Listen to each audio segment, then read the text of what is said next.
Ese sí, ese vino. Fue la primera pregunta que vino. De la hemostasia y función de las plaquetas. Ya, ¿qué es la hemostasia? La hemostasia es el mecanismo que permite mantener la sangre dentro de los vasos sanguíneos. Eso siempre ocurre, pero cuando hay un daño en el vaso sanguíneo. Eso va a permitir de que la sangre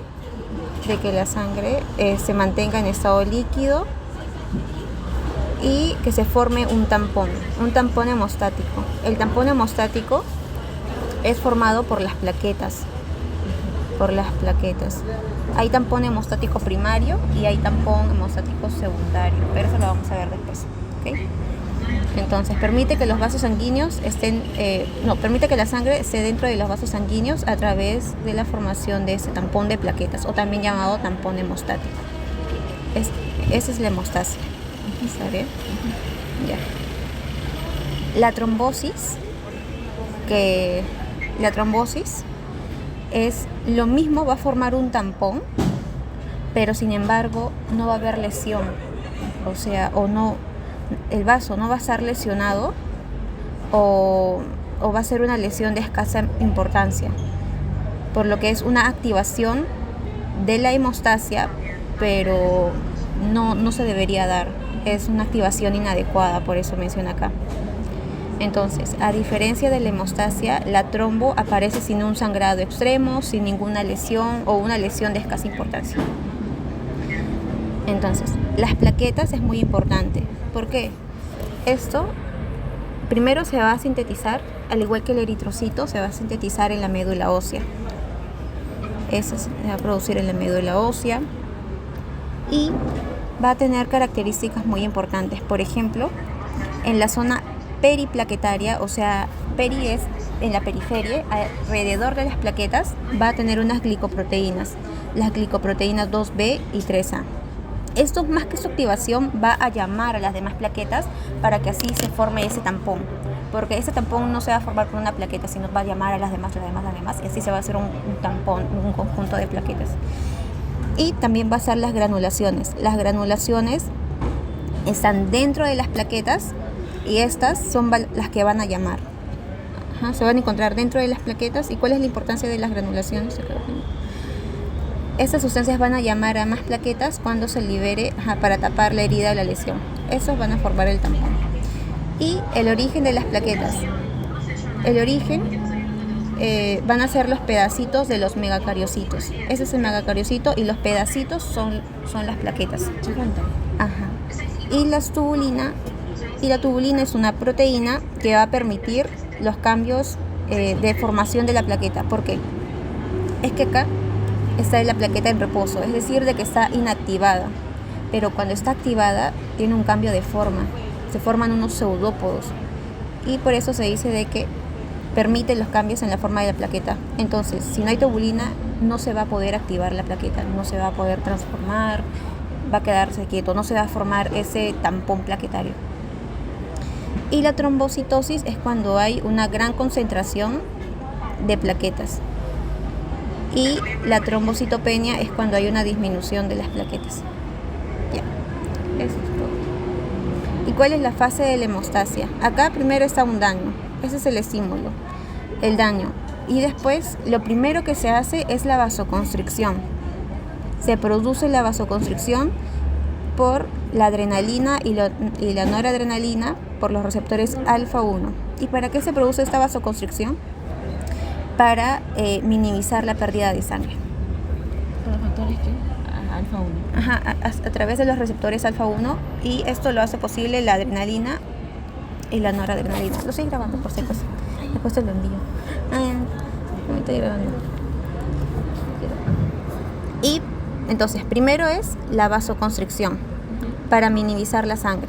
Lo segundo es la formación del tampón plaquetario, o también llamado un tampón blanco, porque está constituido solamente por plaquetas que forman un coágulo. Y después se va a formar un coágulo de fibrina, que es el tampón secundario. Este es el que va a dar como la cicatriz. Y así, nada más. Esas son las fases de hemostasia. Son 3 fases. Y este que sería el estímulo, que es el daño. Entonces, la primera es la vasoconstricción, Acá yo puse de que la angiotensina 2 también se produce la vasoconstricción, pero se demora. Lo primero, a ver, la vasoconstricción es una... Ya. La vasoconstricción es la reducción de los vasos sanguíneos, las arteriolas y las vénulas. No las va a producir ni las venas ni las arterias, solo esas dos, las arteriolas y las vénulas. Y es de naturaleza refleja. ¿Eso qué quiere decir? De que nada más se va a encargar el sistema nervioso simpático, el autónomo, a través de la liberación de adrenalina y noradrenalina, que se van a unir a los receptores alfa 1 de los vasos sanguíneos, generando la vasoconstricción. Y esto va a minimizar la pérdida de sangre. Entonces, y además de la adrenalina y la noradrenalina, también se va a liberar la endotelina. La endotelina es una sustancia que lo produce el mismo endotelio, o sea, el mismo vaso sanguíneo. Y acá, disminuye la pérdida de sangre, lo mismo. A ver acá. Ok, en la vasoconstricción entonces lo va a producir la endotelina, producido por el mismo endotelio, y las catecolaminas, que son la adrenalina y noradrenalina. Ya. La segunda fase, la plaquetaria, que es para producir esta hemostasia primaria o este tampón plaquetario, constituido solamente por las plaquetas. ¿Okay? Entonces, primero se va a dar la lesión. Va a haber una ruptura de este vaso sanguíneo, por lo que se va a dejar al descubierto la matriz extracelular. Esa es la matriz extracelular subendotelial. ¿Y por qué esto es importante? Porque ahí se va a encontrar el colágeno. Debajo de esa matriz extracelular subendotelial se va a encontrar el colágeno y el factor von Willebrand, las cuales estas van a llamar a más plaquetas. Este es el factor von Willebrand. Acá va a haber una ruptura, va a haber la ruptura de la plaqueta y se va a dejar al descubierto el colágeno y este factor. Esas cositas anaranjadas son el factor von Willebrand. Explícame lo que es von Willebrand otra vez, por favor. El factor von Willebrand se va a encontrar acá, muy próximo al colágeno. Se va a encontrar en la matriz subendotelial.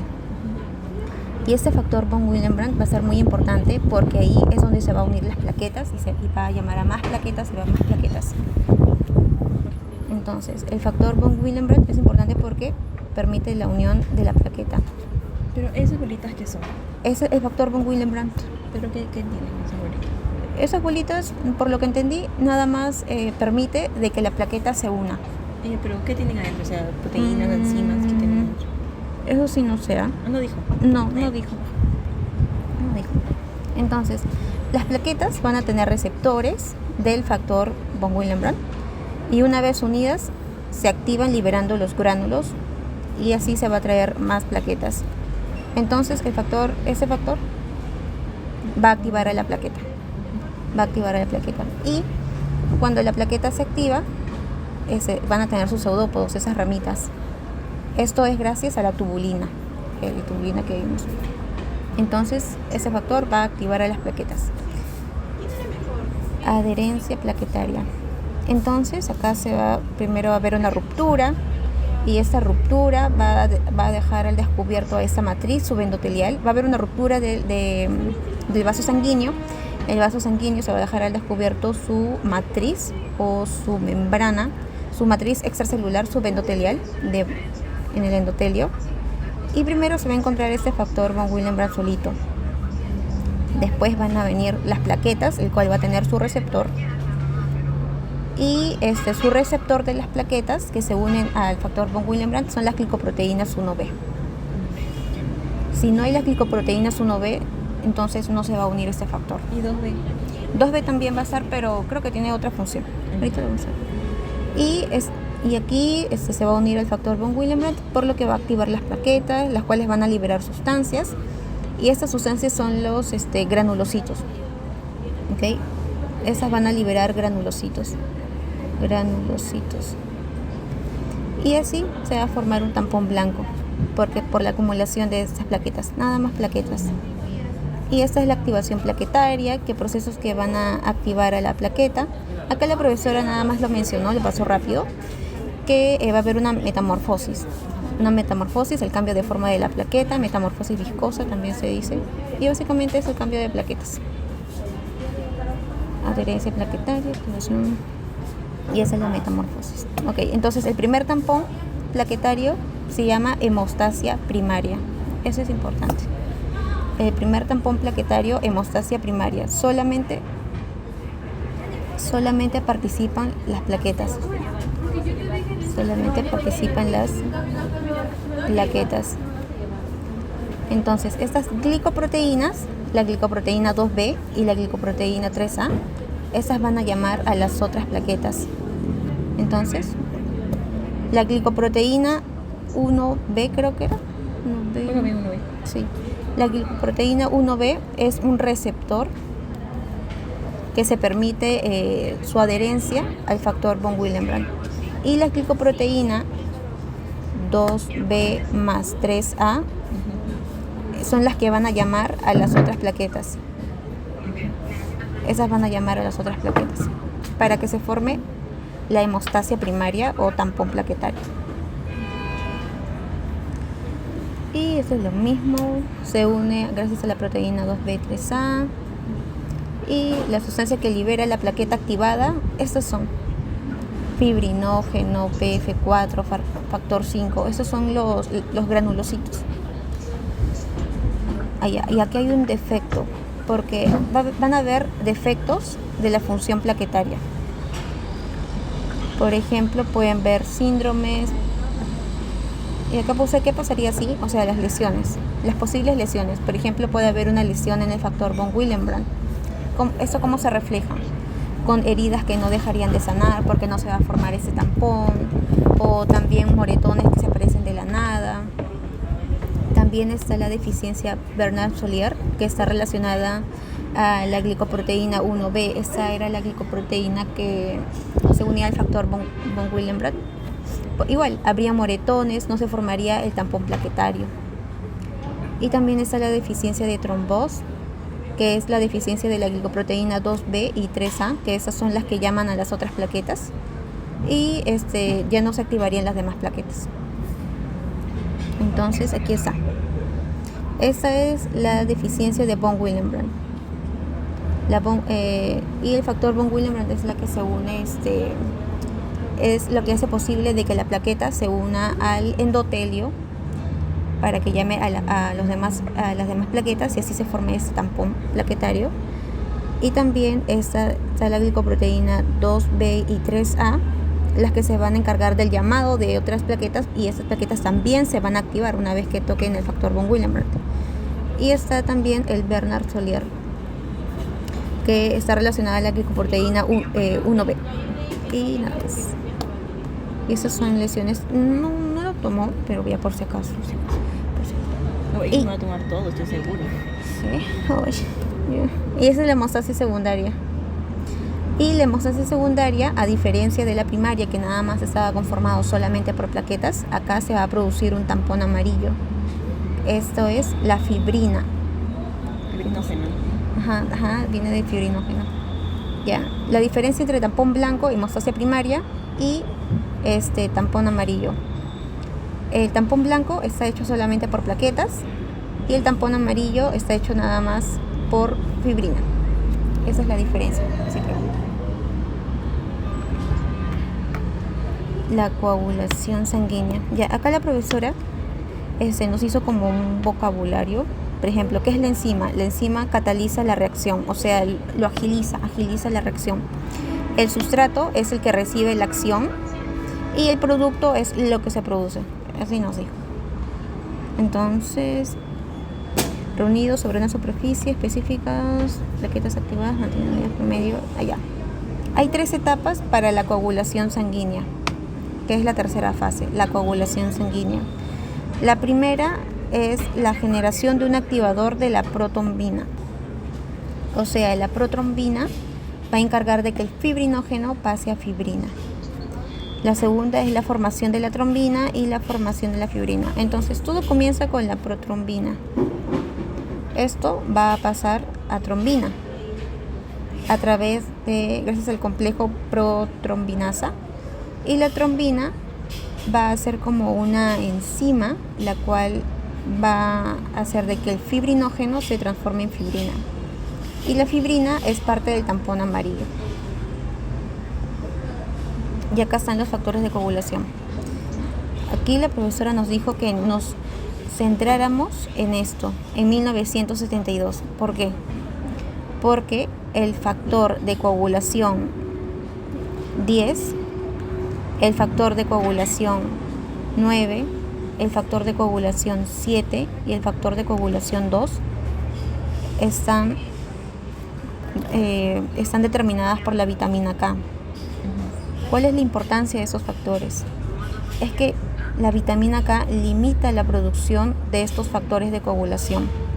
¿Por qué? Esto significa de que si hay una deficiencia de vitamina K, significa de que hay una deficiencia en la producción de estos factores de coagulación. No se van a poder sintetizar.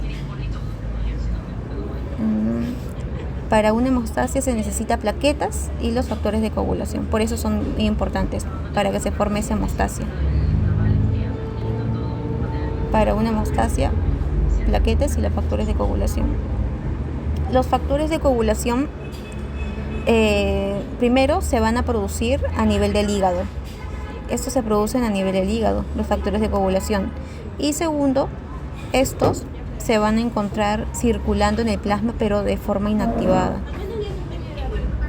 Entonces, esto está bien. Y estos son, por ejemplo, el factor 1, que es el fibrinógeno, el 2, que es la protrombina, el 3, que es la tromboplastina.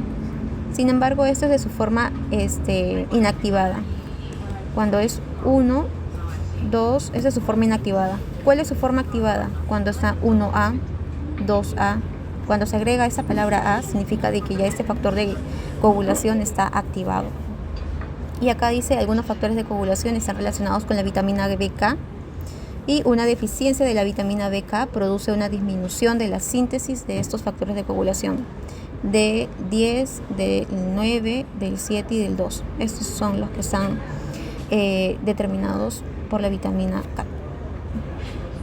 Y estos son los factores de coagulación, y esa es la cascada de coagulación.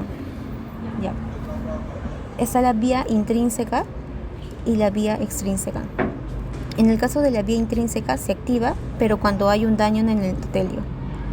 Cuando hay un daño en el endotelio se activa esta vía, la intrínseca, donde acá se va a exponer el colágeno, al colágeno. Y ese colágeno es el que va a activar a ese factor, al factor 12. Entonces, de 12 pasa a 12A gracias a la activación del colágeno. Este factor 12 va a activar al factor 11. Activa el factor 11. Y este factor 11 va a activar al factor 9. Y sí, sabía. Y activa al factor 9. Y este es el factor 7, si no me equivoco. Sí. Ya, ese es el factor 8.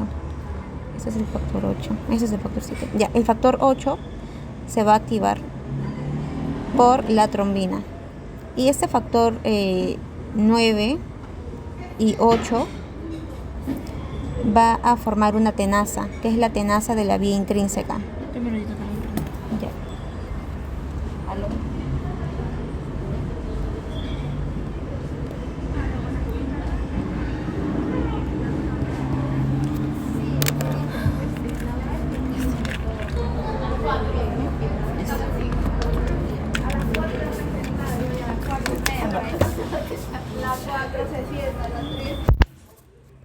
Entonces, el factor 9 y el factor 8 van a formar la tenaza de la vía intrínseca, y esta tenaza de la vía intrínseca va a activar al factor 10. Entonces, acá se transformaría 10A.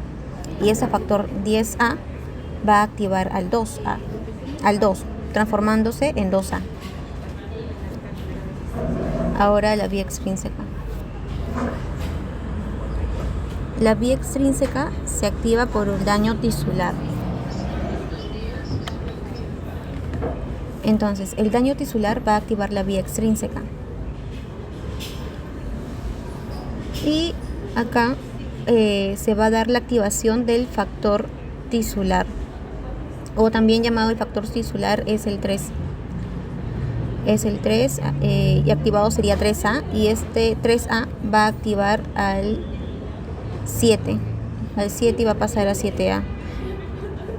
Eso es full memoria. Sí. Full memoria. O sea, No hay mnemotecnias para aprender sí, todo ajá. eso. Ajá. Ya, pero hay algo muy importante. Primero, ya si te preguntan cómo se produce la trombina, la trombina se produce a partir de la activación de la protrombina. Se produce de la activación de la protrombina. Entonces, de la protrombina 2 pasa a protrombina, que sería 2A. Y la función de la trombina tiene un efecto explosivo sobre la cascada de coagulación porque activa diversos factores, el 5, el 8, el 13 y etcétera. Esta es la cascada de coagulación. Por ejemplo, este factor, el 9, se activa por la trombina. Este factor, el 8, se activa por la trombina. O sea, esto permite que haya una activación, un efecto explosivo sobre la cascada de coagulación. Esta es una de las importancias o la función de la trombina. ¿Y cómo es que se produce la trombina 2? En resumen, la trombina la trombina se produce cuando se activa tanto la vía intrínseca como la vía extrínseca. O sea, se activa tanto de acá, la vía intrínseca, como la vía extrínseca. Y esta es la 2A, que es la trombina. La 2A es trombina, que va a activar el 5, el 8, el 13 también. Acá es el 5. O sea, va a activar a múltiples factores. Y este factor 13 es muy importante, porque el factor 13 es el que va a estabilizar a la fibrina. Y acá produce fibrina. Fibrina es el componente principal del tampón amarillo. Y este factor, el factor 2, el factor 13 más el calcio, es el que va a formar la fibrina. O también, la fibrina, estos van a producir la fibrina. Y la fibrina es importante porque de acá se va a formar, es un componente principal del tampón amarillo. Esa es la importancia de la fibrina. Entonces, ¿cuál es la función del endotelio vascular? En contra de la trombosis. Ok, factores. El factor von Willebrand, las glicoproteínas de la membrana del eritrocito, las sustancias liberadas por los eritrocitos. Todos estos van a ser importantes para que se dé esta hemostasia. La hemostasia y la formación de la coagulación. Esos son los factores importantes. El factor von Willebrand, las glicoproteínas de las membranas y las sustancias liberadas por los eritrocitos, por las plaquetas, las cuales van a llamar además plaquetas. Y acá se va a formar entonces estos factores, estos 3 factores van a estar a favor de la trombosis, ¿no? ¿Todo bien? Ya. Sí, está bien. Van a estar a favor de la trombosis. ¿Y quiénes van a estar en contra de la trombosis?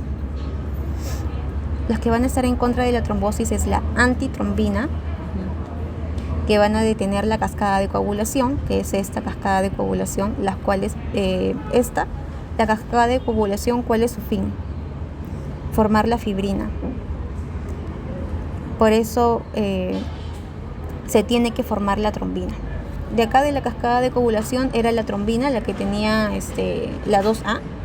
Esa es la trombina la que tenía una cascada o un efecto explosivo sobre la cascada, ya que podía activar diversos factores de esta cascada, ya que a partir de la trombina se formaba la fibrina. Entonces la antitrombina va a detener esta cascada de coagulación. La proteína C y S, que están asociadas a la proteólisis de los tampones, y el 5 y el 8 El 5 era constituyente de la protrombinasa. Entonces, y también el mismo endotelio va a producir esa inhibición de la trombosis a través del óxido nítrico, del adenosín trifosfato y de la prostaglandina. Y estos van a inhibir la activación plaquetaria. Y ya. Entonces está también los que están a favor de la trombosis y los que están en contra de la trombosis. Y esos son los anticoagulantes. Eso preguntó la profesora, ¿ya? Eso preguntó. ¿Cuáles son los anticoagulantes más importantes? La heparina, que es la que se va a unir a la antitrombina. También está el EDDA, que bloquea la entrada de calcio, por lo que no se va a producir esta protrombinasa. Creo que acá está. Ya. Esa es de la protrombina. Creo que el complejo protrombinasa también es llamada protrombinasa, por lo que acá no va a haber la activación de la trombina. Y si no se da la trombina, pues no se da esa coagulación. Entonces, está la heparina, que se une a la antitrombina. Está el EDDA, que bloquea la entrada de calcio y por lo tanto no se va a producir este complejo protrombinasa o la protrombinasa. Y la warfarina, que disminuye la síntesis de los factores de coagulación dependientes de la vitamina K, o sea, el 1972. Y ya está. Y eso va a venir.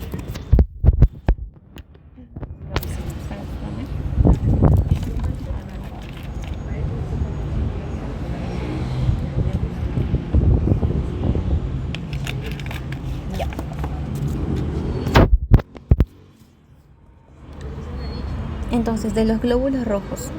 Los glóbulos rojos, ¿dónde se van a producir? En la médula ósea.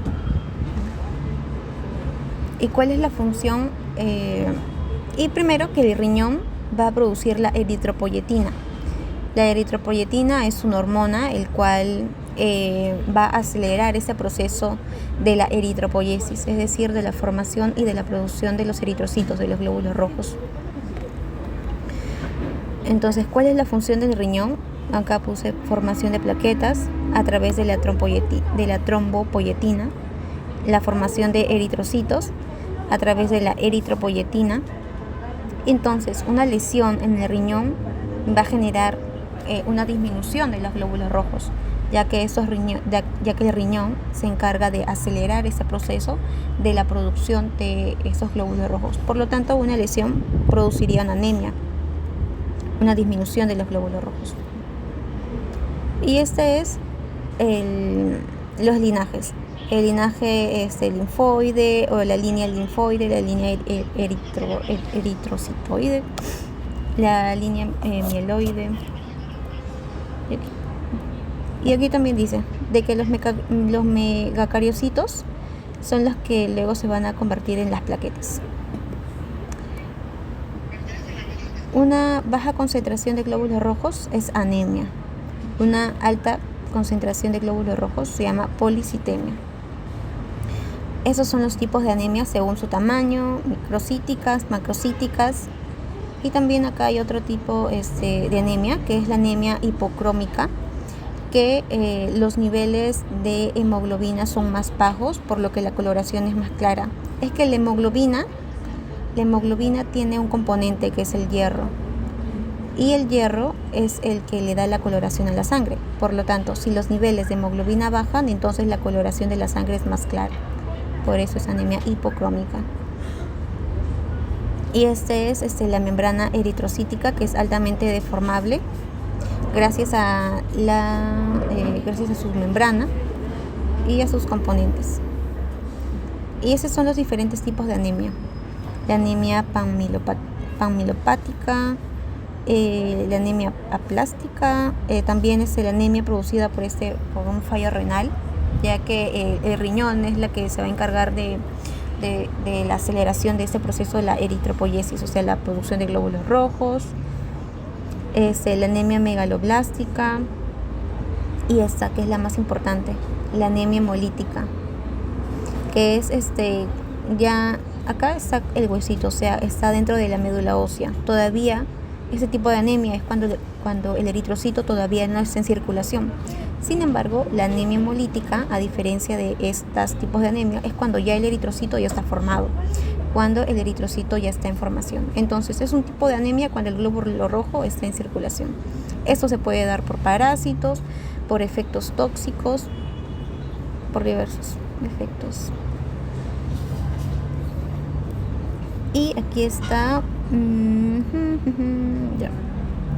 Entonces, cuando se produce más eritropoyetina a nivel renal, cuando los sensores de presión parcial del oxígeno en el riñón captan niveles más bajos de oxígeno, es decir, cuando hay una hipoxia.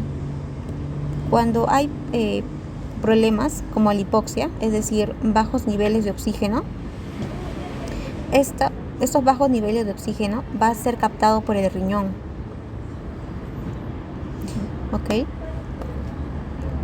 Y el riñón va a producir la eritropoyetina.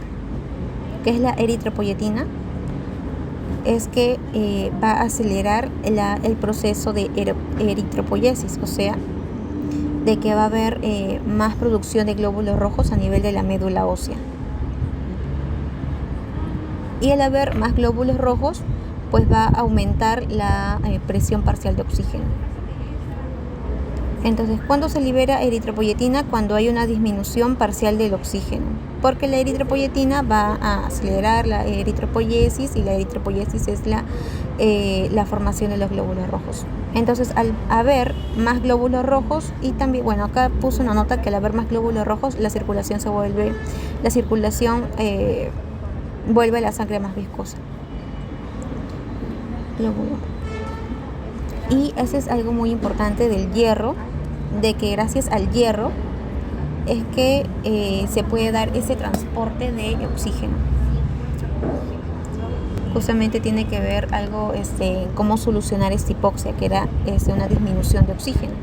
Y el hierro se une al oxígeno y se puede dar ese transporte a todos los tejidos, puede ir a hacer perfusión tisular al cerebro, a los vasos sanguíneos, a todos los órganos.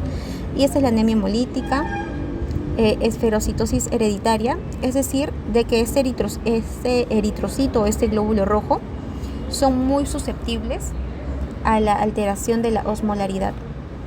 ¿Por qué? Porque hay un déficit en la espectrina. La espectrina es la que se asocia, este déficit de espectrina es la que se asocia a la menor estabilidad de la membrana y a la pérdida de fragmentos. Es decir, de que estos se vuelven más débiles. Y cuando hay alguna alteración en la osmolaridad o hay algún estrés osmótico, ya revienta. Y la función de los glóbulos rojos es el transporte de gases. Eso es muy importante. Esa es la función más importante de los glóbulos rojos, el transporte de los gases a través de la sangre. Y esto se va a dar gracias a la hemoglobina, una proteína que se encuentra dentro de estos glóbulos rojos. La hemoglobina es la que va a tener una afinidad tanto por el CO2 como por el oxígeno. El glóbulo rojo está compuesto por 4 cadenas de globina, y cada cadena de globina tiene un grupo M, o también llamado grupo hemo. Y cada grupo hemo tiene el hierro, y el hierro es el que va a estar en contacto con el oxígeno, y por esto se puede dar el transporte de gases en la sangre. Y tanto la hemoglobina como la mioglobina van a tener esta cercanía al hierro, pero el hierro en su estado ferroso, solamente en su estado ferroso, en su estado férrico no. Y ese es el metabolismo del eritrocito. Pensé que se me había apagado. Ya, ese es el metabolismo del eritrocito. Es decir, cuando el eritrocito tiene ATP es la energía. Debido a que el eritrocito carece de mitocondrias, y la mitocondria es cuando las células obtienen energía, debido a que ese eritrocito carece de mitocondria, va a tener otras vías. Por ejemplo, la vía de la glucólisis anaeróbica. A través de la vía de la glucólisis anaeróbica, el eritrocito va a tener el 90% de su energía. La segunda vía es la vía del ciclo de pentosa y fosfato, que acá la vía de pentosa y fosfato es otra vía para la obtención del ATP. Y también para proteger al eritrocito del estado oxidativo. Sin embargo, ¿cuál es la vía principal? Sería esa, la glucólisis anaeróbica, para que se obtenga gran cantidad del ATP, ya que de acá saca el 90% del ATP. Y la vía Rappaport, que va a producir 2,3-difosfoglicerato, y este es muy importante porque acá va a tener que ver con una disminuye este 2,3-difosfoglicerato, va a disminuir la afinidad de la hemoglobina, que va a tener la función del transporte del oxígeno. Por lo tanto, si hay en mucha cantidad, ese 2,3-difosfoglicerato, se va a generar una anemia o una hipoxia. Entonces, cuando hay mucha concentración de 2,3-difosfoglicerato, es cuando hay hipoxia y cuando hay anemia. Y acá dice que 2,3-difosfoglicerato disminuye la afinidad de la hemoglobina, suelta el oxígeno. Por lo tanto, ¿cuándo se utiliza esto? Cuando se necesita que la hemoglobina lo suelte, básicamente, generando hipoxia y anemia. Y esa es la destrucción del eritrocito. Cómo se destruye o se genera el envejecimiento del eritrocito. Se da cuando hay un estrés energético, se da cuando hay un estrés oxidativo, se da cuando hay un estrés osmótico. Y ese estrés osmótico era lo que llevaba a la muerte. Y se generaba la anemia hemolítica. Y acá puse que el estrés oxidativo, ya. Estas acciones metabólicas, esas 3 acciones metabólicas, van a estimular a unas proteínas que se van a encontrar a nivel de la membrana celular del eritrocito, llamadas escramblasas. Y estas escramblasas se van a encargar de la externalización de la fosfatidilcerina. Y esta fosfatidilcerina va a ser como un llamado para que los macrófagos lo destruyan, y así estos eritrocitos salen de circulación. Ya está. ¿De verdad? Primer tema. Esa es la práctica. Sí, esa es la práctica. Eso sí vino preguntas.